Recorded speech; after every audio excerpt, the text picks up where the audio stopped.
episode. Welcome to this episode of Colorado Films, the podcast. Today, I am super excited to be joined by Ron Meyer. Ron Meyer is a Colorado based filmmaker and founder of Center Communication, known for producing and directing bold documentaries and features that explore the edges of science and the unexplained. From the Discovery feature Legend of the Spirit Dog to Amazon Prime hits like Chasing Bigfoot, The Bigfoot Alien Connection Revealed, Myers has built a career turning his high concept ideas into globally streamed films. A Louisville, Colorado resident, his work often connects the Rockies' mystique to the big questions about consciousness, UFOs, and the paranormal. Blending cinematic storytelling with a lifelong background in scientific research, Ron is also a fifth degree black belt in Aikido and a staple of the Colorado cinema and media community. Ron, thank you for being on the show. Good to be here. I didn't know such a thing existed until you called me the other day. Oh yeah, I just got started, and then like I said, our mutual friend Ben, who's a black belt at my gym, said, you should reach out to Ron. He's done a lot in the film industry. He's been here for what? You've been here since the 80s or even before that? I came here in 85.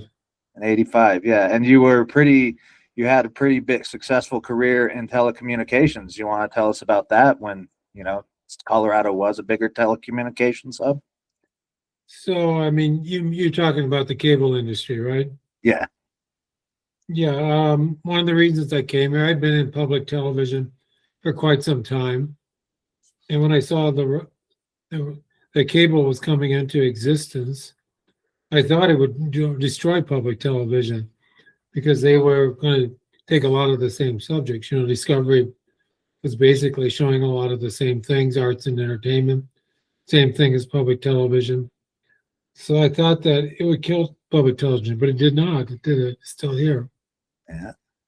And cable really originated here with Bill Daniels, who's a legend, when he did basically the first cable setup from Denver to Casper, Wyoming, if you can believe it. And from there, people that worked for him and so on started the whole cable phenomenon. At one time, I would say Denver was the center of Hollywood for a brief period of time during the rise of cable because they had money to fund movies, series. It was a crazy good time. Yeah. What was your favorite memory or most memorable memory, I guess, of that time of the cable boom? I'm a little young, so I can think of what was the popular show film? Dallas was filmed? Not Dallas. What was that really popular show back in the 80s that was filmed in Denver? Well, Perry Mason, the new Perry Mason was done here. Father Dowling, a couple more of those types of series that were kind of family oriented. Okay. It was a real hub. We had multiple crews here. Production wise, you could get any equipment you could get in Hollywood. All right. Encore came out of this time from people who were at HBO. Okay. So yeah, it was very cool. I mean, making my own motion picture, what first discovery I ever did, was an experience, let me tell you. Yeah. What could you give the people who are making their first motion picture that you learned from your first motion picture? From what perspective? From the perspective of a new producer or director of a film, what would be some advice you would give? Well, I think the way most of them start that are successful, and they're not in the system already in some way, you got to start with some small film that costs very little to learn how to do it. If you want to produce, and so that the above the line things are producing, directing, and writing, right? Mm-hmm. So you could start with writing a script, keep it simple, cheap, and find out what it's like to, if you want to produce, then you got to hire a director. If you want to direct, you got to hire good people. They can scramble for you, and they're cheap too. And understand, what how the whole process works, because it's not quite what you think, and a lot of time the crew, if you're directing, doesn't believe you know what you're talking about. They'll screw you. it's it's probably one of the hardest things to do that humans ever do, is to direct a film. Okay. And on that, you describe yourself as someone who lives where the science meets the soul. When did that intersection first become a reality for you? Were you more science-based, and then you're like, ooh, with storytelling, I can tell stories based on science, or how'd that evolve? Well, it was kind of interesting. I was doing research at something called the Behavioral Cybernetics Lab at the University of Wisconsin. It goes back to the IBM 360. I don't know if you know any historical aspects of computers, but that was the big one at the time. Okay. And we were doing research in the area of behavioral cybernetics, which was feedback systems. That name kind of lost favor, but it's come back somewhat now with the AI revolution. And in some sense, what we were doing was the precursor to that. And my areas was early childhood development. Okay. It was also the beginning of the what was it called? The Great Society by President Johnson. Yeah. And Okay. one of the elements of that was to create a worldwide system, a countrywide system of public television and radio. So there was money available. Okay. And the head of the lab was friend of the person who was going to be the head of the Wisconsin Public Television, Public Radio. Came down to the lab and said, well, we're looking for projects. If anybody has any ideas, we'd be interested. And it was like an epiphany. I was thinking, oh, you mean I could create a story or tell something? No peer review, which is what was in science you have to get if you're publishing. And instead of like 10 people reading it, maybe 10,000 people would see it. And for some reason, I was kind of like a savant. I understood how media worked. It has its own structure, a program, a movie, different than just writing, the normal means of communicating. I just know how to do it. I just knew how to do it.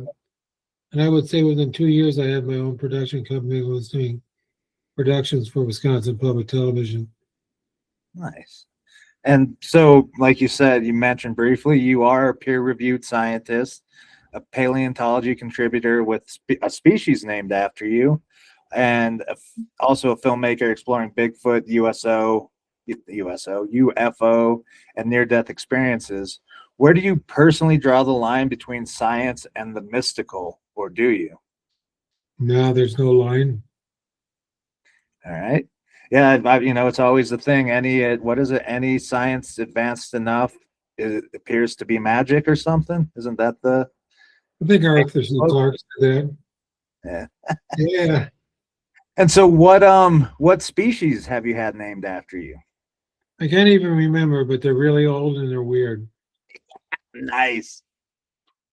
So yeah, my paleontology career, if you want to call it that, was in early life forms, fossils that I collected, and then sometimes co-authored papers on.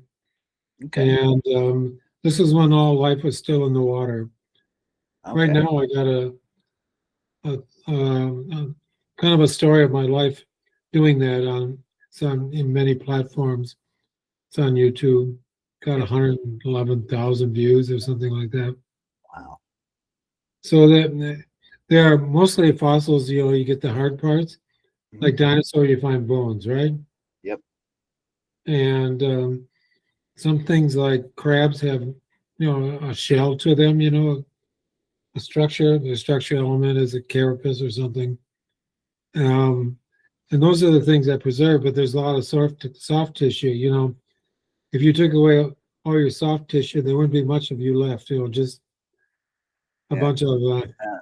bones and stuff like that, and that rarely preserves. So once in a while it does, and that gives you an understanding of the whole ecosystem that was present, all the things that existed, like worms. Oh, yeah. They almost never show up because they're all soft, right? By Mhm. the way, when life started, there was like two ways that it showed up. First of all, things that had something like a backbone for structure, because when you get on land, you're going to need some support you don't need in the water, right? Yeah. So that can be internal or it can be external. So it's arthropods versus worms, and Okay. we're from the worm lineage. The earliest things we had were nasty worms with big mouths with a lot of teeth and very predatory. So we haven't changed that much. Yeah. And neither is filmmaking, with Dune 2 and Dune and the whole Dune series. That's about big worms with nasty teeth. So, Why it's not? it's big. It's big into our culture. So after producing the hits like Chasing Bigfoot and the Bigfoot Alien Connection revealed, what do you think people are actually searching for when they watch your films? Are they looking for the answer? Are they looking for other ways to find their answer to this, Both, conundrum we're in? both are true, quite likely. Okay. No, part of the thing is that, like with UAPs or UFOs, is that they maintain the mystery. You just get a little taste. And Mhm. so that's intriguing. And that's kind of where I'm at right now in terms of my philosophy of this stuff is that there's with AI, large language models, you a little familiar with those? Yeah, I'm a software developer during the day, and I'm building one called VoteMate.ai, and it's just to help people vote using AI and allowing you to tell that. So I'm pretty familiar with them. Yes. So you probably know that you're familiar with the architecture behind the large language models, right? It's basically autoregressive. Yep. And so from language alone, the statistical relationship with between words, I mean they call them tokens, but words, right? That you get everything. And what's fascinated me is lately, when in my search for Bigfoot, what showed up was a very primitive form of music, which is Okay. so without language, none of this would just be monkeys, right? We need language. We can't get outside of language, but we all of our technology, everything's come out of the ability that we have language. Not that other things can communicate, but they don't do it auto aggressively. They don't have words, right? It's true. Yeah. And so, by the way, one theory is that right now the reason you and I can talk is that we have a large language model somehow running on our software, which is our brain, but because we're generating one word after another as we exchange these things, Yeah. you and I. So it's generative in a way. It's anyhow, where was I? Oh, and so what happened in the latest research we did at Church Creek, which is near Bailey, Colorado, Yep. basis of my new movie and book coming out, is that we got disembodied what I would call the beat that would say music probably preceded language, because you could beat, pum, pum, pum, and kind of tell a story with that. And then proto language, which is really weird to hear. It's no source. And so it's pointing to like, hey, pay attention to language and the origin of language. Okay. And it's points to what Jacques Vallée calls an ancient present. It's been guiding us since the beginning of language. And it does it by keeping the mystery going all the time. You never quite can get the answer. It'll just give you a little taste. And that drives everything forward, technology, music. Yeah. Yeah. And I like, I've also heard, the stoned ape theory, where they magic mushrooms or apes back in the day, magic mushrooms that helped form the language too, because there's these experiences where you know, hey, watch out for that. You can kind of point and say, hey, watch out for that. But how do you communicate a hallucinogenic experience or a transcending experience through Mother Nature to another monkey at the time? So, do you have any thoughts on that? But we still can't do that.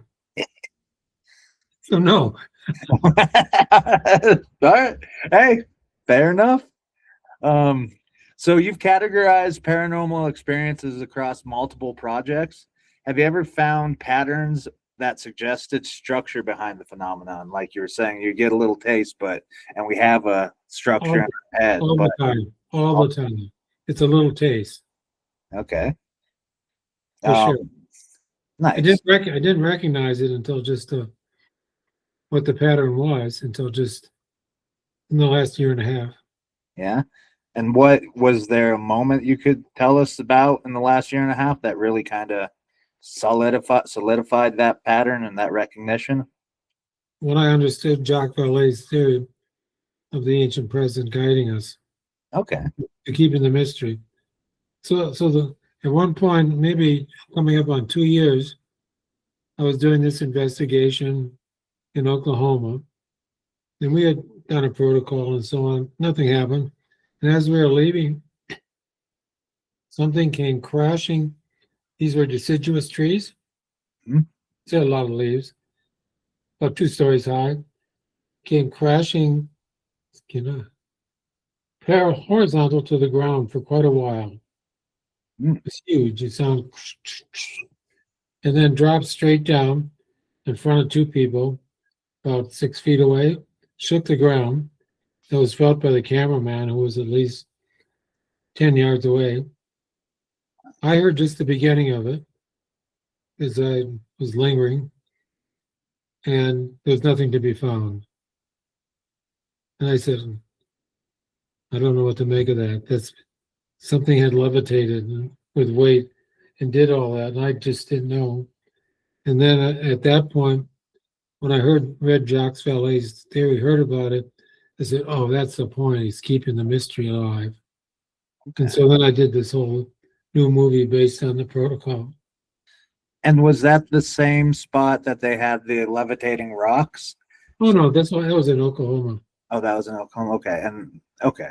So And I had a protocol that I used, and it was based on the vowels that form all language, the spoken language, A, E, I, O, U. yeah. And so, people use it. Have been using it for shamans. Goes back to Egypt as a way to get to the side that you wanted to talk about but cannot. And so it wasn't original with me. But then I brought a group of people to this place in what I call Church Creek, outside of Bailey, Colorado. It's the closest place. We got all this stuff happening. It's amazing, which is all just a taste. It was in some ways. One time they had smells, which is sometimes associated with Bigfoot. Pretty much every phenomenon associated with the Bigfoot phenomenon showed up with just enough to be tantalizing. Okay. And in Bailey, that's also the place where we had or one of the places the Utes made the sacred trees as well, correct? I didn't make them. I did a movie about them. Yeah. Oh, I mean the native tribes, the indigenous tribes. Yeah, the Utes. Yeah. Okay. Yeah, they're culturally modified trees, Okay. and so they would bend them like bonsais, like Yep. the Japanese do. Yep. And then people would come to them and get little pieces of bark and thought it was medicine. Nice. Yeah, they looked. I'm actually, once I saw your movie, I was thinking, hey, I can make a trip down to Bailey because those trees do look cool, and that area does look very. So there's the one you go to, Okay. and you can put your hands on it, close your eyes, and you'll get an experience. Okay. I'll have to. It's at the resort there, the Isle Royal Resort. Okay. It's right on the entrance. You drive in, and it's right on the left-hand side. All right. Cool. Have to check that out. So you've directed Academy Award-winning actors and also interviewed experiencers of the unexplained. Which is harder? Um, well, the people who are experiencers, they don't challenge my authority sometimes.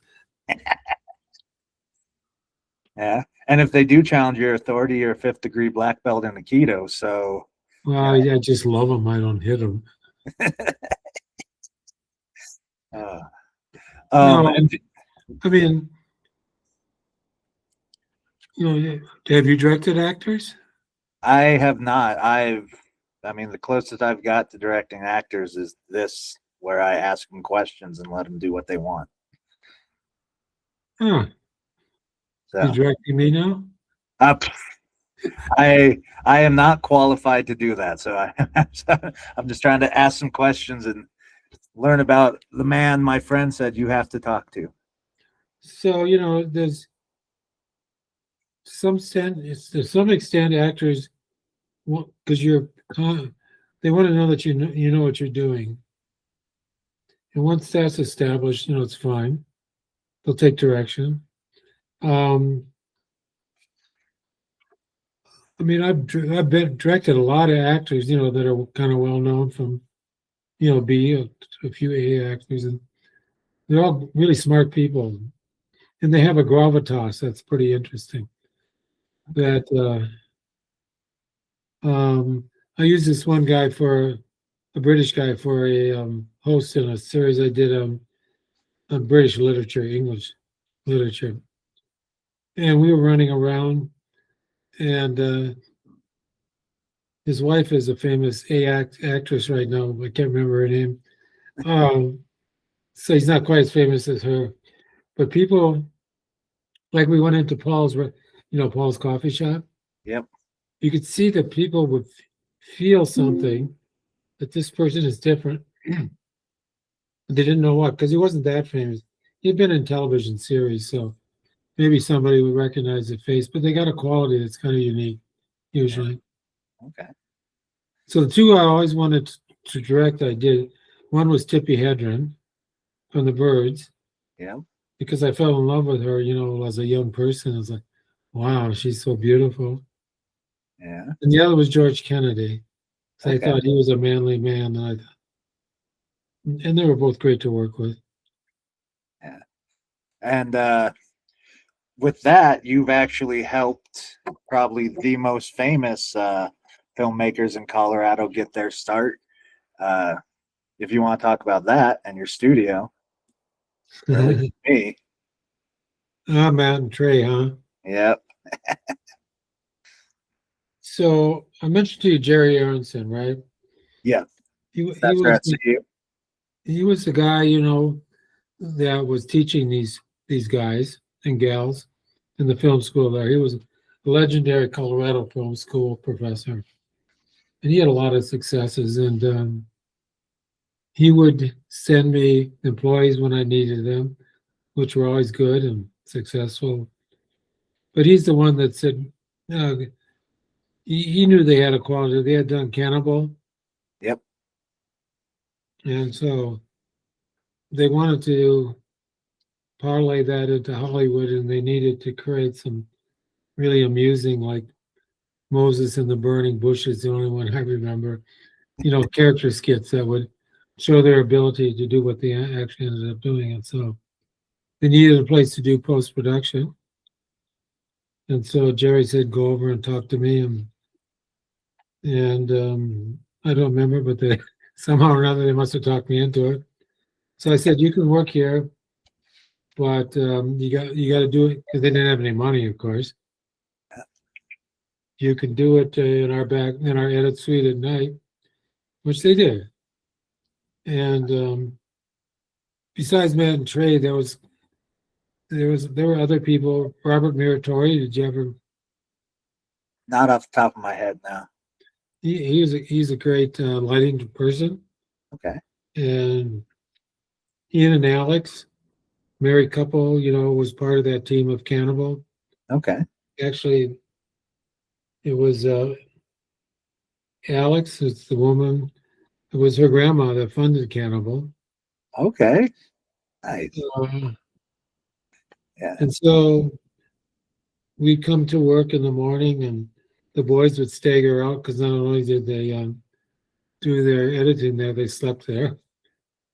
And yeah, so that's how it went. Hey, and you took your granddaughter, right, to Casa Bonita as a recently. Yeah, not this last weekend, but the weekend before. And so I guess we're all indebted to you for that as well, for getting a beautiful restaurant. Because I remember as a kid that that was the place to go, and I'm glad it's still there. Yeah, it was the food was actually good when I went there. It was pretty damn crappy, before they fixed it up, if I remember correctly. Oh yeah, I remember. I think it was just cans. They, the enchiladas. You'd open the can, they put it out. I have no idea. No wonder they suck. So, in your novel Aliens 2035: The End of Technology, you explore the collapse or transcendence of tech. And so, do you see AI as a tool, a threat, or a doorway for humanity? If I were to place a bet, Yeah. I'd probably put it on a threat, but all the other ones are possible. Yeah. Yeah, it's, especially in Colorado with the water these data centers use, it's like kind of that balance. Do we really need it, or do we need clean drinking water? So are you familiar with Open Claw that was just released? Yep. Are you familiar with the potential of you can have this group of agents that are working for you? They can Yep. they could run on your cell phone. Their energy consumption would be minimal. So the large data centers, you don't need them for it. Yeah. And they're much more powerful, it looks like, than the large data centers. But they're also based on the same architecture, the the autoregressive nature of it all. Yeah. But it solves a big problem. And of course, I think it was something like, but they can access the internet if they want to. Yep. And I read it. I don't know if it's true, but 3 days after it came out, the founder said, before that happened, there was like 2 or 3 agents on the internet, and after 3 days after that, there were 1.5 million. Wow. So you computer savvy person could easily install that on your home computer and use it to develop a clone of yourself with all your quirks and have ones that are better at writing, doing podcasts, and everything like that. Yeah. Do you feel that there might be that human touch lost, though, if we rely too much on AI? In Hollywood now and in other cinematic endeavors, people are starting to rely on AI a bit more. And do you feel that losing that humanistic touch does a What, disservice to film? so let me ask you this. You know, I'm, I've done a lot of interviews because I've done a lot of documentaries. So Yeah. it's usually me on the other side.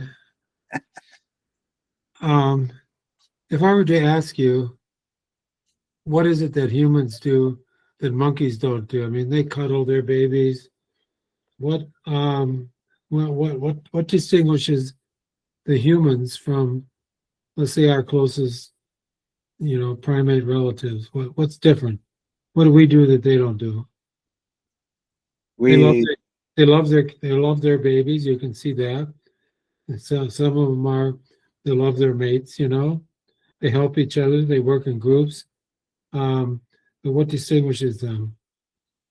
I'd say, using tools and building something, like And what is there's that? some What does art, that? What does that depend upon? What event distinguishes them? curiosity, but no, that wouldn't be it. Well, these things, yeah, these monkeys are curious. Yeah. I was gonna say, no, it's Well, we just talked about it, man. You got it. Get it? language. Yes. Okay. Yeah. So with language, and that differentiates us between our close And I to would someone. add one more thing, and that's where I'm going. It's Okay. it's the mystery that we can operate not knowing. You know, if you ask Claude or Chat GBT or something and it doesn't know it, it hallucinates, as they say. It's not really, it just makes up shit Yep. when it doesn't know. It can't tolerate not knowing. But we can. Yeah. And with that, we do some of the things that you talked about. But again, that comes from language that we can, you know, have intuition. Like you say, be curious in a unique way because we don't know. And so I think that's where what differentiates human right now is that we can live with uncertainty and the mystery. Okay. How's That, that sound to you? yeah, Great. no, that's good. That, and I agree with you, because even when AI or whatever does know something, it still will hallucinate on you, and you're like, that's not right. So you can't really challenge it that way. But You yeah, know, not to say that humans can't bullshit because they do that all the time. We have a master of bullshit we see on TV every day. uh, I think he's just, yeah. We could talk about that. My opinion on that would probably get me visited again by certain federal agencies, so I won't be doing that. So, um, but this one I recently talked and with Darla Ray, and she, this lady down in South Denver, and she did Warriors, Courageous Warriors, and as a survivors of cancer. And after you were battling cancer and walking through what you described as a near death doorway, what changed in how you approached life and filmmaking? Neither of those, but I got an idea for a book. Okay. And do you think, I mean, you beat cancer, so good on that. Like, Well, it's, I'm still doing hormone treatment, so not quite. oh, not quite. Well, wish you the best of luck. It's, it's hard to do, and I'm glad that you're, fighting it. Um, and with your book, was that something that took your mind off of what was going on, or was that, because what outlet did you use when you were battling cancer? Well, I don't like the term battling. Okay. Um, it's a process that did you come and see me in a good light? It was a movie that's up for the Academy Award for Best Documentary. That was Okay. that was made about the poet laureate. I can't quite remember her name, but she lived in Longmont or Lafayette, one of those places. Yeah. Yeah. Okay. It's a brilliant movie, and how she dealt with her diagnosis of cancer. She passed away. Hmm. So it's just another life flow for me. It's like she said, you live between blood tests, to see how the PSA is doing. It's just how I live. It's Okay. different. It's certainly because it knocks down the testosterone that it makes me weaker, more tired. Um, and yeah, so it's just another stage of life, that. But what happened is that the radiation came very close to killing me. I don't need to give you the details, but Yeah. I went for a while when I was in the intensive care and out of it. I was running a parallel stream of existence that was running. Like if I were in a room, I had my eyes closed, I would swear that a nurse was coming over and giving me something. Then I'd open up my eyes, and it wasn't. And both were equally real in a way. Okay. And it pointed me to an idea for a novel where a kind of AI entity, let's just say, became like a serial killer optimizing the self-other distinction, which, so I'm an expert in serial killers by accident. Yeah. Yep. I do know that. And Do you want to talk about that? Because that's another one of your big hits, was the following the serial killers. You produced the #1 streaming documentary on Amazon Prime about serial killers. How do you psychologically transition from studying darkness like that, or how did you transition from studying mystery like Bigfoot and the unexplained to studying the darkness of serial killers? So, I'm not real thrilled with binary divisions. Okay. And so, serial killers, the only common thread is that they're psychopathic. They can be black, white, women. They might be grandpas and grandmas. They might have had a terrible childhood, might have had a great childhood. The only thing is that they're psychopathic, which means that they get a certain sort of joy over dominance of other people in life because they're controlling that.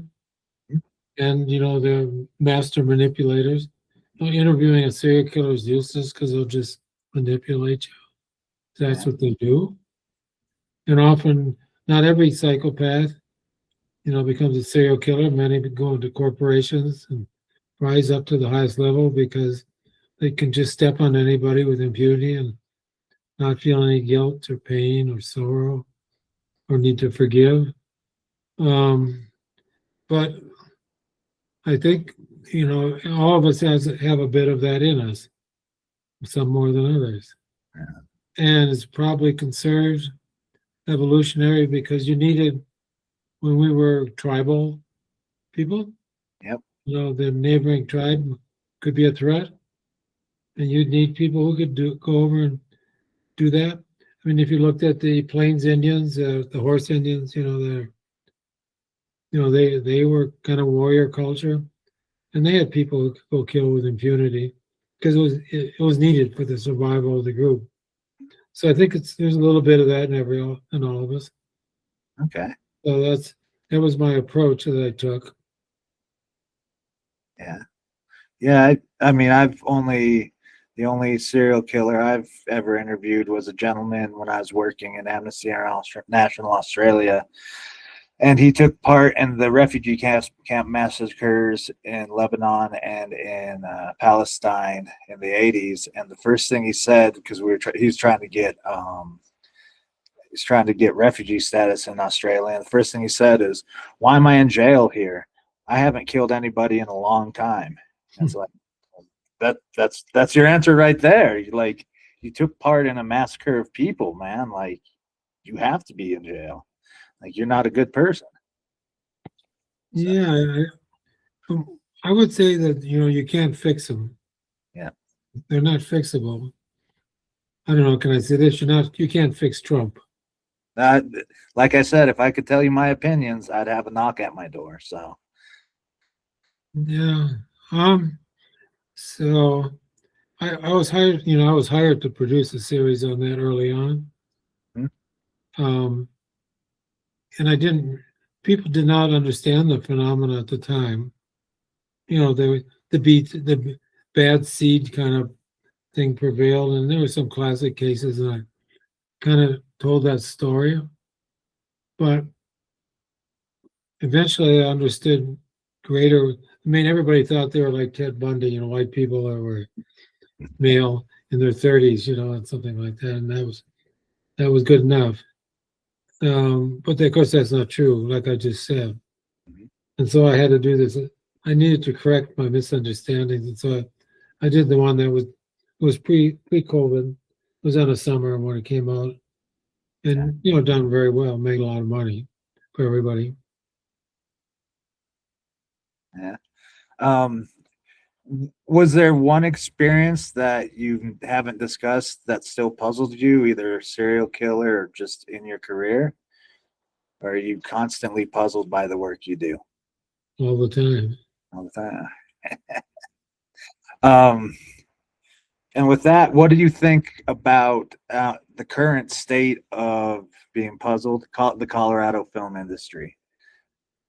I know you said it will never get back. In our previous chat before we got this, you said we'd never get back to the heydays of the 80s and 90s when we had the cable here. But what do you think presently of the film industry? So, so that, that was the Hollywood film industry, right? Yep. Just, kind of simply put. And when we became a right to work state, the actors union said, we're out of here. Yeah. So that just killed it almost overnight. Not to say that the decision-making powers of the cable industry, just as a production center had vanished, particularly where you needed actors. I mean, you still had people producing reality TV and crap like that, or fun stuff like that. Yeah. I'm glad I don't have to start out right now in the film industry.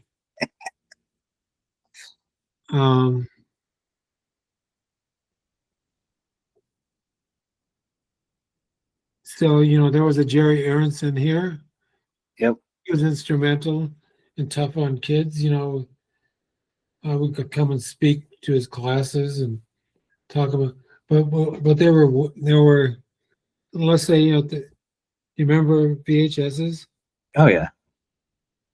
So that was a unique ride that existed for a while, particularly if you wanted to see what it would take to make a feature film, because they needed new horror films all the time.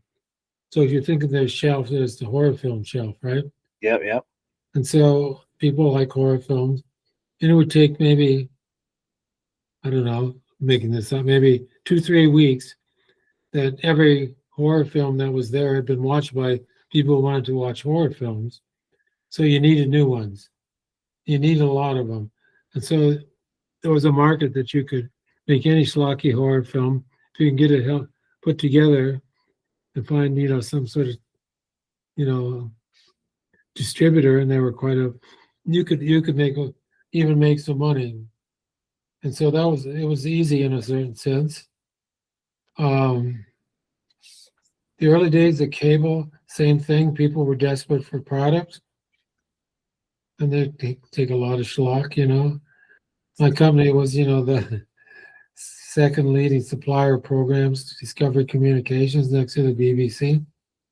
Nice. So they're desperate. So when a new medium was desperate for a product, there's a chance, that's not there when everything becomes mature. And the same thing happened with DVDs. Yeah. When it went from rentals to purchase, it was a great opportunity. I capitalized on that, of course. And then same for streaming. When Amazon came into existence, they take any crap, Now they curated it all away. And so I don't see that opportunity right now, because not only do you have to make it, but you got to, get it out to people, right? Mm-hmm. The distribution side of it. I don't know where that is right now. Okay. Because the whole streaming thing, which is the big thing right now at the moment, is pretty closed down. It used to be able to, there were a lot of aggregator people that collect films and then offer them to the streaming platforms. Now Mm-hmm. it's whittled down to a few. I mean, I used to be able to put things on Amazon, but I can't anymore. I'm not big enough. They don't want to deal with so many people, in terms of their accounting. Yeah. Yeah. So if you can get it all in one big check, to, let's say, Extreme Mysteries, Jensen Media, that's great. Rather than, the 30 people you're dealing with. Okay. And then funding sources, they're difficult because unless they're your grandparents or something and they don't care, they lose the money. You got to say, well, here's my plan for distribution and what I can expect, and I don't know what to say about that right now. Okay. It'll be interesting when the Sundance comes here, because there's a showcase where you can show your films, Hmm. and people, distributors and systems, networks and Yeah. channels, are looking because they like winners. Oh yeah.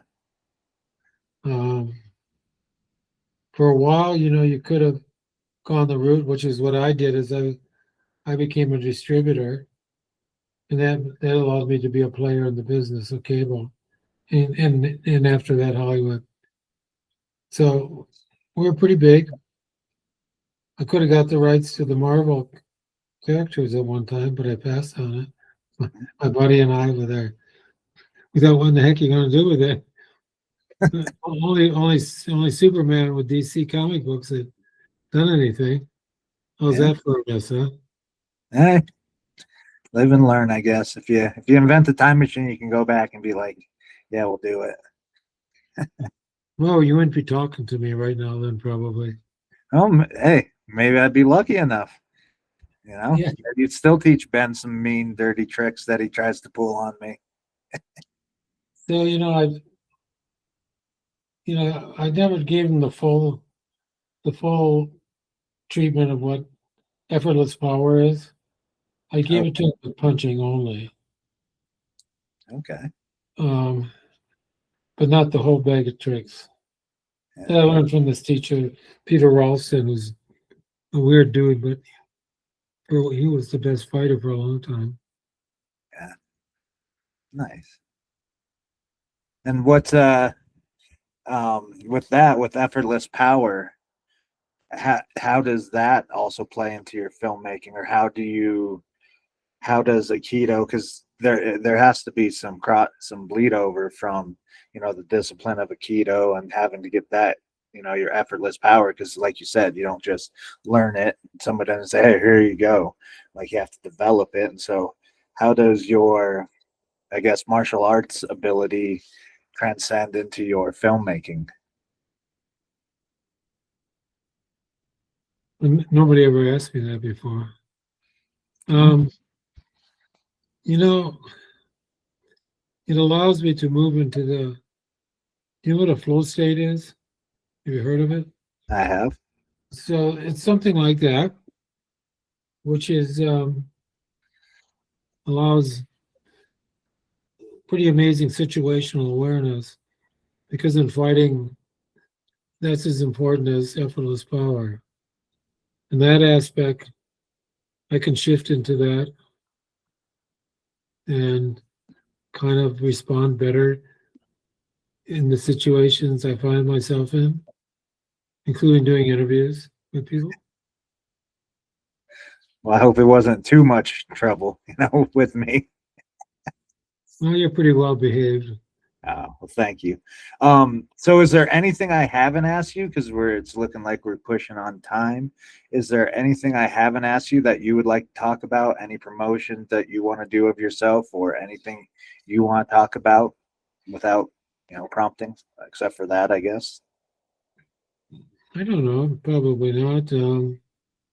I guess I thought you'd be more interested in a kind of a blow-by-blow I account mean, of how of the industry here. What were milestones and stuff like that. yeah, But you can tell us that too. We can have you on again. It's just you've to cover your career and what you do and have done in your life would, be not just a 45-minute interview, it'd be many interviews and many discussions. So I'm happy to get you back on, and we can actually do a blow by blow specifically of the Colorado film industry at your convenience if you'd like. I mean, there was a really good lab. There was a really big studio where you could do anything in. Um, there was Dean Schneider's rental place where you get any equipment. He actually, I don't know if he invented these lead acid battery belts, made a lot of money. Okay. When you had to run, you know, you had to plug in your fucking cameras back in the day, Yep. um, into a power belt, that you had to wear, and You know, if you ever jumped in the water, you'd drown because they were so heavy. But you know, there were all these different aspects of the filmmaking industry that was all here, and there's nothing left. Eh, I mean, there were multiple sound studios, um, all relating to the technology. You know, it was very interesting. Edit suites, you know, when you moved into nonlinear editing, that was a huge step. You know, from cutting film and hanging little pieces of film on a bin. You know, eh, it's amazing anybody made a film. It was so complex dealing with the medium. yeah. I mean, it's an industrial art, so you've got those two things that are very difficult, industry and art. And to find somebody that's unique enough to be able to combine that already is, a tough thing to do. So, you know, for a short period of time, Colorado was greater than Hollywood. And I don't think any other place in the country could ever say that. All right. During And the during the prime cable time when John Malone was Darth Vader controlling everything. okay. And that was what, 77 through 83? No, no, I would say it was like the end of the 80s into the mid 90s. Okay. So, you know, if you wanted to get a movie produced for HBO, the funding would be here because they would get the movie rights for their or Showtime, you know, and everything wanted the rights to use the cable, and so the money was here. I mean, we could do biographies, series of people, and they'd pay you $300,000 to do an hour episode. I mean, that was unbelievable. Dang. Yeah. Wow. And you So, could end up with some back end rights that you could exploit forever. yeah. It was an amazing time and a little capsule that, you know, was Colorado and Denver for a little while. All right. Yeah. I mean, like I said, that would be a great episode. I'd love to have you back on for that, just so we can talk about maybe just that specific time in Colorado history. Because with Sundance here, like you said, we're never going to get that big again, but we need to get bigger than we are now because we got so much talent and so much that we can make Colorado a wonderful film state. Yeah, I'm too old though. You have to do it. Oh, I'll do it. I'll work. I like it. Like you said earlier, if you like the work, it's never really work. Um, how's the state right now in terms of providing money and so on for productions? Are you Oh, familiar? it's gotten better. It's still worse than New Mexico, and everybody I've spoken with to the T almost has said we need more incentives. We need to incentivize our industry because we have the talent, but we don't have the money. And so people like just take off to LA, just like, well, I can't make this here because they're not paying me. So, and New Mexico has been beating us. You saw New Mexico has the whole Netflix soundstage and has a whole build out down there for them. And we could compete, but it's that political side of we want to give you just enough to make us look good, I think, and not do it. But the people are trying. So hopefully we can push that through and get more incentives for our filmmakers and our film industry. But right now it's not that great. It could be better. Yeah, might need to find some sugar daddy of some sort that would, you know, that would be interested in providing money for productions. Yeah. Maybe tied into Sundance in some way, where Yeah. people bring ideas to, and people who there are people who can pitch projects to the cable industry and that have contacts, but Mhm. you gotta go out there and create those contacts. Yeah. You understand what I'm saying? Yeah, that we have the people, we just don't, then that's what I'm trying to do kind of with Colorado Films is create those contacts and be like, hey, just look here, and these people are on here and they've done that. So So, back in the day, a good buddy of mine was Clark Bunting, who basically, I helped him win the battle in the early days, so he became number 2 at Discovery Communications. And if somebody came to me and said, I have this great idea, I could go to Clark and say, hey, this person I think can do this or that. Or I could have pitched it to an idea to A&E. I knew people there. So you need somebody who has that connection with the people who can greenlight things, as they like to say.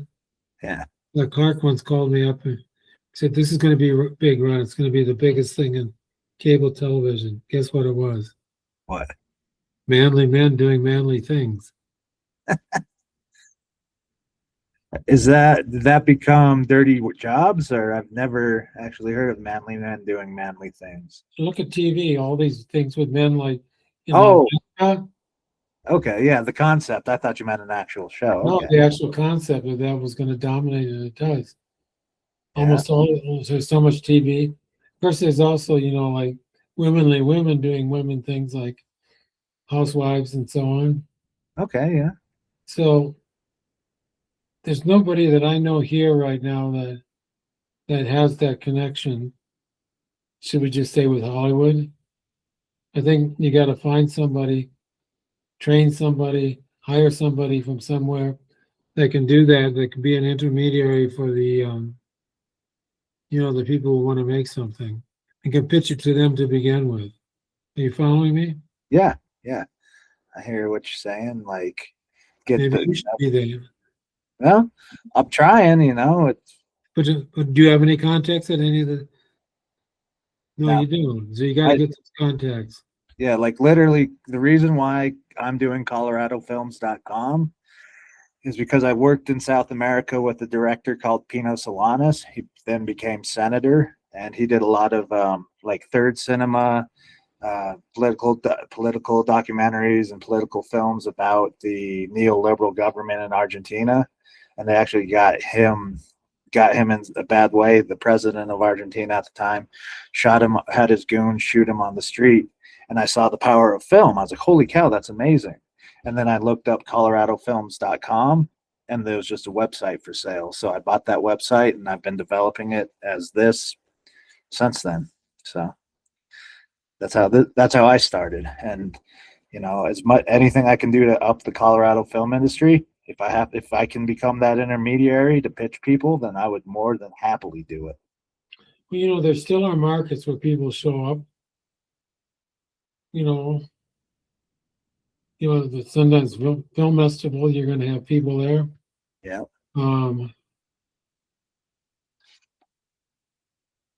There are agents that might listen to you Okay.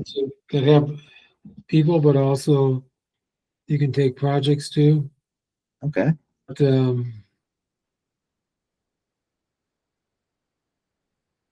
people I used to know that could do that, they're all old like me. Hey, we need your wisdom though. But that's what you need. You need somebody that can get the beat of things. Like what's the History Channel looking for right now? What are they interested in? Okay. What do they see in the future? What do they need? Somebody who can understand that, so that somebody could develop something like that here. For example, that's what you need. You need that communication. Otherwise, everybody here is in the wilderness. They have no idea. Yeah. No, I mean that makes sense. There's a lot of silos up around film in Colorado. So look up Film Hub. Okay. It's the top aggregator right now, independent aggregator, and they're pretty friendly. And tell them you'd like to create a relationship with them, because they're looking for their business to get product they can pitch, because they can pitch to anybody. They're highly connected. They started a new network called Rebel, Okay. and they're looking for product. Okay. And they can maybe put you in touch with Rebel. You make a note on that. Did you write down Film Hub? I'm looking at it right now on I've got you on one screen. I got that on the other screen. So I have that Rebel, REBAL. Okay.